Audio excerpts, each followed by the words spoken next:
बात 7 दिसंबर सन 2008 की है।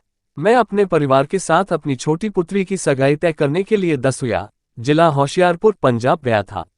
मेरे होने वाले संबंधी ने हमें एक होटल में ठहराते हुए कहा कि यहाँ चोरियां बहुत होती हैं, अतः अपना कोई कीमती सामान कमरे में मत छोड़ना। मैंने ये हिदायत अपनी पत्नी को भी दे दी, अतः उन्होंने अपने जेवर तथा नकद रुपये अपने पर्स में रख लिए।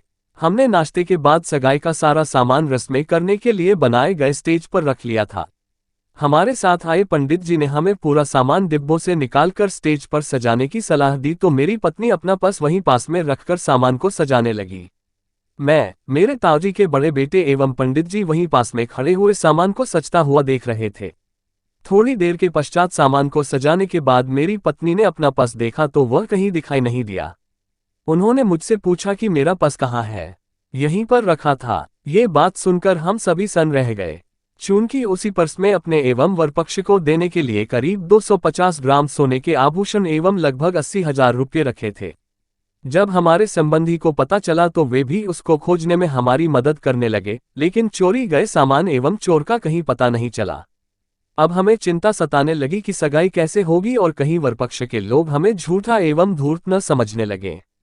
तभी वर की बड़ी बहन मेरी माँ के पास आई और कहने लगी कि आप परेशान न हो, आप वह सामान हमें देने के लिए लाए थे जो हमारे यहाँ से चोरी हुआ है, अतः हमारा ही सामान चोरी हुआ है, आप सभी रस्में मुहूर्त के हिसाब से ही कीजिए। चोरी गए सामान की सूची बनाकर एवं चोरी गए सोने का वजन लिखकर पुलिस को सूचना दे दी गई। मेरी पत्नी माँ दुर्गा की विशेष भक्त हैं और प्रत्येक कार्य के होने में माँ की ही कृपा मानती हैं। वे सामान को ढूंढने के बहाने होटल के कमरे में गईं और माँ दुर्गा का ध्यान कर रोते हुए माँ से शिकायत करने लगी कि आपके होते हुए मेरा अपमान क्यों हो रहा है और मैं आप सभी का सामना कैसे करूं। अब आप मेरी सहायता कीजिए। मैं चिंतपूर्णी में, जो वहां से 30 किलोमीटर दूर है, आपके दर्शन किए बिना वापस नहीं जाऊंगी और अगर सामान नहीं मिला तो प्राणांत कर लूंगी। इसके पश्चात वे मेरे पास आकर खड़ी हो गईं। हम बड़े अनमने से होकर सगाई की रस्म आदि कार्य करने लगे। सगाई की रस्म पूरी करने के पश्चात मेरे बड़े दामाद अपने क्रेडिट कार्ड से रुपये निकालकर रिंग सेरेमनी के लिए अंगूठी लाने बाजार चले गए। इसी समय मेरे संबंधी को पुलिस ने सूचना दी कि 13-14 वर्ष के 2 चोर लड़के पकड़े गए हैं और उनसे कुछ सामान बरामद किया गया है, अतः थाने आकर आप लोग सामान की पहचान कर लें। हम कुछ लोग थाने गए, वहां हमने हर चीज पहचान ली और उन सभी चीजों का वजन अलग अलग पुलिस वालों को बताया और नोटों की गिनती भी बताई कि कितने नोट 1000, 500 एवं 100 रुपए के थे। पुलिस वालों ने हमारी बातें सही पाई और संबंधित कार्यवाही करके 2 घंटे बाद हमारा सारा सामान वापस कर दिया। फिर मैंने दामाद से अंगूठी लाने के लिए मना कर दिया।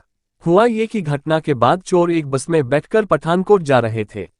जब मेरी पत्नी होटल के कमरे में मां से प्रार्थना कर रही थी, उस समय वे घटनास्थल से लगभग 10-12 की 0 मीटर शून्य दूर हो जा पाए थे। अचानक मां ने उनके मन में भ्रम पैदा कर दिया कि अगर बस में चेकिंग हुई तो वे लेडीज बस पास में होने के कारण पकड़े जा सकते हैं, अतः वे बस से उतर पड़े और पास के रेलवे स्टेशन के लिए चल पड़े।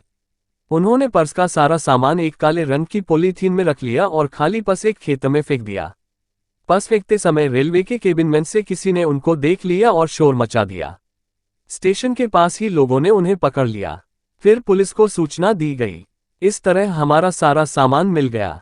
धन्य है जगत जननी माँ दुर्गा, जिन्होंने सच्चे दिल से पुकारने पर अपनी कृपा करते हुए प्रत्यक्ष सहायता की।